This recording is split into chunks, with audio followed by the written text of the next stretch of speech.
जी, जी दिनेश जी। आखिरी टिप्पणी के लिए हेमंत जी मैं आपके पास आता हूं। मोदी जी का बस चले तो ये तो गीता और रामायण को ही बदल देंगे सर। वो तो कहेंगे उसमें भी अमेंडमेंट चाहिए, ये पुराने हो गए हैं, ग्रंथ पुराने हैं, अब ये अगली सदी के लायक उपयुक्त नहीं है, तो गीता और रामायण के अंदर भी बदलाव की जरूरत है। सिर्फ संविधान क्यों, ये कुछ भी कर सकते हैं। टर्मिनेटर है ना, टर्मिनेटर को हिंदी में क्या कहते हैं? पूर्ण विध्वंसक, पूर्ण विनाशक, दो नाम आते हैं जो मैंने डिक्शनरी में देखे सर। मैं भी हिंदी ढूंढ रहा था उसकी, लेकिन दो नाम प्रमुखता से मिले, आप अनम्यूट कर लीजिएगा।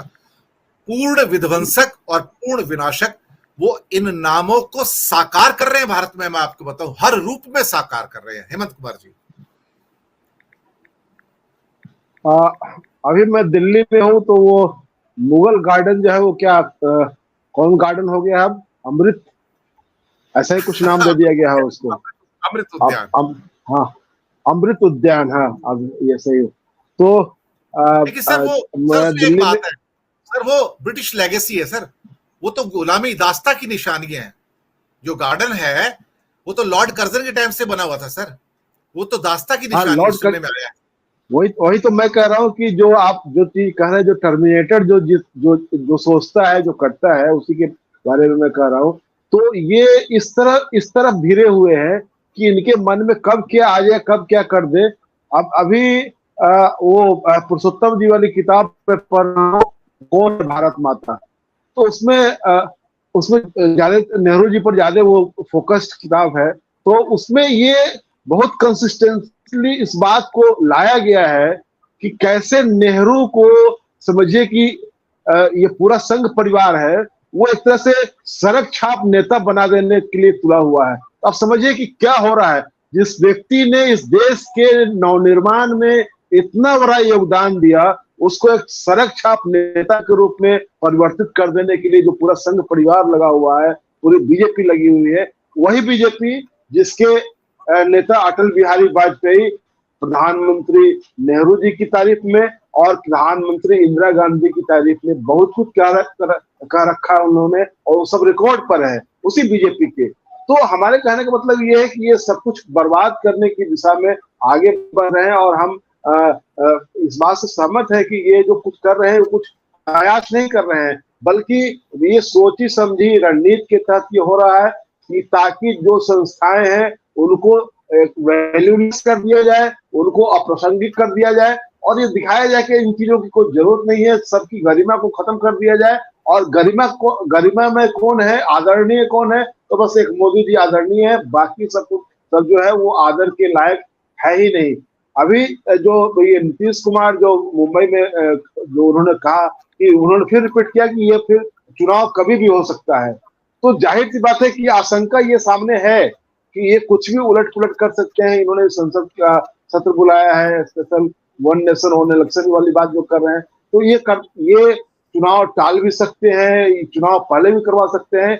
कुछ अजूबा सा फैसला लेने की स्थिति में आगे बढ़ रहे हैं। लेकिन ये है कि इंडिया गठबंधन की जो ताकत है, इनको ये पता हो गया हुआ है कि प्रत्येक राज्य में एक ताकतवर वहां जो पार्टी है, जो विपक्ष में है, चाहे अगर बिहार में मान लिया जाए वो सरकार में है, तो वो हमारे मुकाबले बहुत मजबूती से खड़ी है, और हमारे लिए वो समझिए कि वहां पर कब्र खुदी जा रही है। तो ये स्थिति सामने देख करके निश्चित रूप से बीजेपी के सामने एक बड़ी चुनौती इंडिया गठबंधन ने खड़ी की है।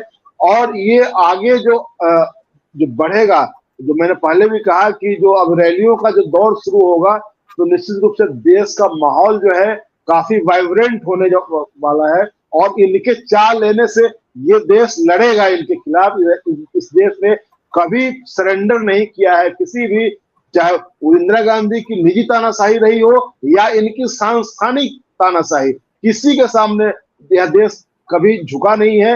इस देश के लोग लड़ेंगे, यह देश लड़ेगा, और इनसे हार नहीं मानने वाला है। और ये हमारी शुभकामना है एक नागरिक होने के नाते, इस देश का एक सजग नागरिक होने के नाते, कि इंडिया गठबंधन इस देश के करोड़ों लोगों के हितों के लिए जो कुछ कर रहा है, वह आज कल उसको कामयाबी हासिल होगी। मैं इस बात पर भरोसा रखता हूं, और इंडिया गठबंधन की जो कुछ भी आगे जा रही है, वो अगर वो उनके भीतर का जो कुछ भी रिक्त है, जो कुछ भी असहमतियां हैं, ये होना चाहिए। इसके बगैर आप कहीं किसी सही नतीजे पर नहीं जा सकते हैं।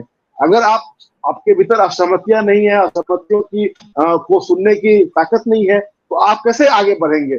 आपको इन चीजों को अपने में इनकॉर्पोरेट करना पड़ेगा, अपने में अंगीकार करना पड़ेगा कि इन चीजों को लेकर के आप आगे बढ़े। अब मैं समझता हूँ कि राइट पर्सपेक्टिव में इंडिया गठबंधन आगे बढ़ रहा है, और ये जो नैरेटिव जो सामने लाया जा रहा है कि प्रधानमंत्री सिर्फ दो लोगों की सुनते हैं, अडानी की और अमित शाह की, और अडानी के लिए ही करते हैं, उन्हीं के लिए खरीदते हैं और उन्हीं को बेचते हैं।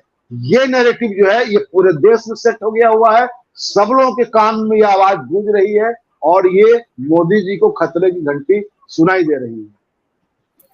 बिल्कुल आपने सही कहा, और मुझे लगता है कि जैसे ही G20 का समिट 10 तारीख को समाप्त होगा और 11 तारीख को सब हमारे मेहमान जो आए हुए विदेशों से वापस आने शुरू हो जाएंगे, तो मैं अनुमान लगा सकता हूं कि 12 सितंबर के बाद आने वाले महीनों में आप भारत की राजनीति का सबसे विभत्स रूप देखेंगे।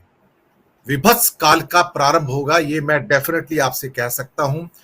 जो निम्नतम स्तर हो सकते हैं राजनीति के, वो अब आप देखेंगे। इस अमृत काल के अंदर आप इतना हलाहल देखेंगे, जो सबसे बड़ा विश्व होता है दुनिया में, जो आपने पहले कभी नहीं देखा होगा। अल्टीमेटली अमृत काल को विश्व काल कैसे बनाना है, ये इन जैसे सत्ताधीश रहेंगे तो यही होगा।